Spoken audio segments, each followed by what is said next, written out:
She came in for help. She left not knowing her own name. This wasn't science fiction. It was called therapy. But behind the scenes, it was something much darker. In a respected Canadian hospital, one of the world's top psychiatrists was quietly erasing people's minds while getting paid by the CIA. The patients, they never consented. They never stood a chance. And honestly, most people still don't know it happened.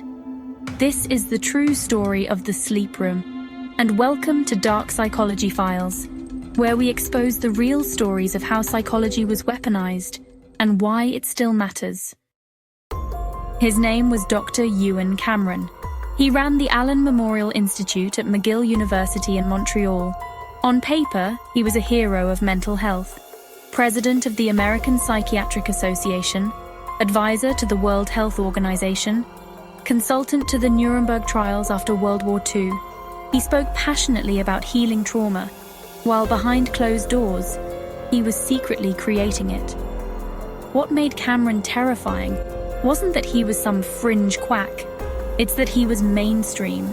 He believed psychology could fix everything if we just scrubbed the human mind clean, and that's exactly what he set out to do. He called it depatterning. The idea was simple, and honestly, horrifying. Erase a person's identity completely and build a new one from scratch. To do that, he needed to destroy the existing mind. Cameron's patients had no idea what they were signing up for. They came in for mild psychiatric care, but Cameron saw them as material, raw data for an experiment in mental reprogramming. He used high-intensity electroconvulsive therapy, sometimes multiple times a day, drug-induced sleep, where patients were kept unconscious for weeks at a time, a powerful mix of barbiturates, LSD, and insulin. It was all done under the belief that destroying existing patterns in the brain would liberate the patient. What it actually did was obliterate their sense of self. Some patients forgot how to walk. Some couldn't recognize their children. One woman relearned how to use a spoon, only to forget again a few hours later. Cameron claimed it was necessary, that he was unearthing the roots of mental illness, but what he was really doing was experimenting on humans, and he wasn't doing it alone. Behind the scenes, these experiments were being funded by the CIA, specifically through a covert mind control program called MK Ultra. After World War II, the US intelligence community became obsessed with psychological warfare. Could they erase someone's memory? Could they create a Manchurian candidate?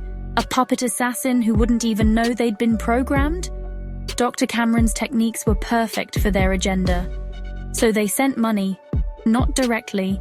That would be way too obvious. Instead, they used front organizations like the Society for the Investigation of Human Ecology to funnel funds to Cameron's lab. And Cameron? He took the money. No questions asked. Some researchers believe he didn't even fully understand who was backing him, but that doesn't make it any less monstrous. This wasn't science. This was psychological warfare. And the battlefield was the human mind.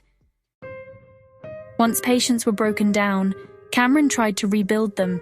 Enter his next brilliant idea, psychic driving. This is where things get even more dystopian.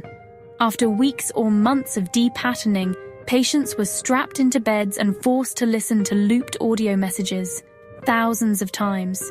Messages like, "You are a good mother. You will not be anxious. You trust your doctor."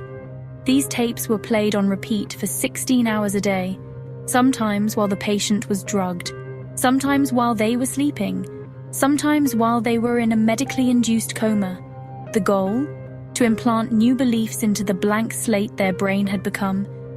But what actually happened was trauma. Many patients became paranoid, confused, or dissociated from reality. Some developed lifelong memory problems. Others reported feeling like their sense of self had died. This was psychological surgery without anesthesia. Mind control disguised as medicine. If you're still watching, you're one of the few people who can handle the truth about how psychology has been misused in the darkest corners of history. This is just the beginning. So hit like, subscribe, and turn on notifications, because the next episode in our Dark Psychology Files dives into how a single word, gaslight, was born out of emotional abuse and became one of the most powerful weapons of manipulation today.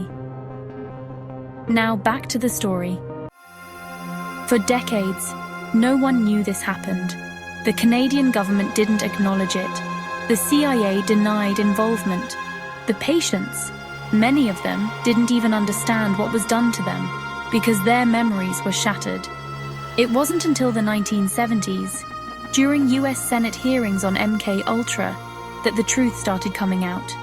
In 1977, the CIA admitted to funding mind control research across North America, including Dr. Cameron's experiments. The Canadian government finally launched an investigation. What they found was horrifying. At least 86 people were subjected to these methods. None gave informed consent. All suffered long-term consequences. Some sued. Some were paid quiet settlements. Some never recovered. But the ones who did carried something even heavier than trauma silence. What does it feel like to have your identity erased by someone you trusted to help? The survivors of the sleep room never signed up to be part of a CIA experiment. They were told they were receiving help. Instead, they became test subjects in a program they didn't even know existed. One woman, Jean Steele, checked in with mild postpartum depression. She came out barely knowing her own children. She forgot how to cook, how to speak clearly, how to love without fear. Another patient, Velma Orlikow, wife of a Canadian Member of Parliament, was subjected to electroshock and tape loops that told her she was worthless.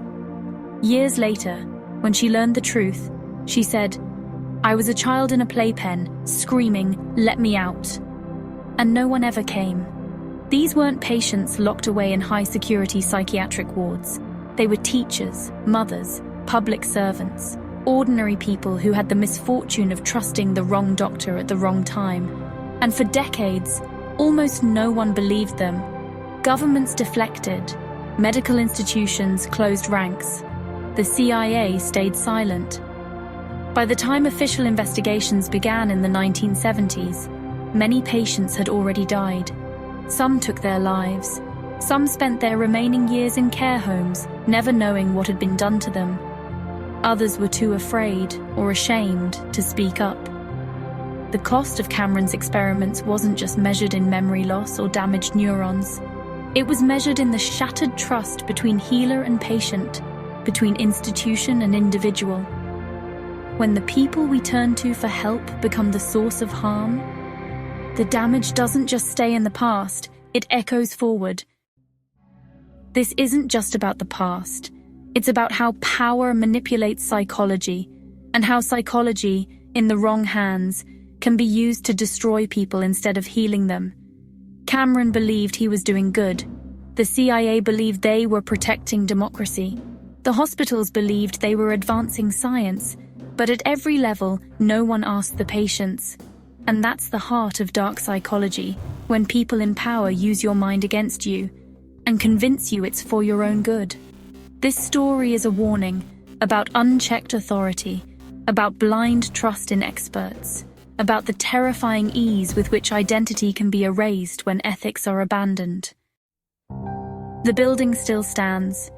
The Allen Memorial Institute is still part of McGill University, but in the shadows of its legacy are ruined lives, stolen identities, and the ghost of a system that believed it could play God. There's no monument for the victims. Most people in Canada don't even know it happened. But maybe that's why this story needs to be told. Because if history forgets, it repeats. You've just watched the first episode of Dark Psychology Files, a new series from PsycKeys that exposes how real people use psychological tools to manipulate, control, or destroy others. Next episode, gaslight, the word that became a weapon. We're going back to the beginning. Before gaslighting was a meme, it was a real tactic of psychological abuse, and it's been reshaping minds ever since. Stay curious, stay aware, and always ask, is this therapy or control?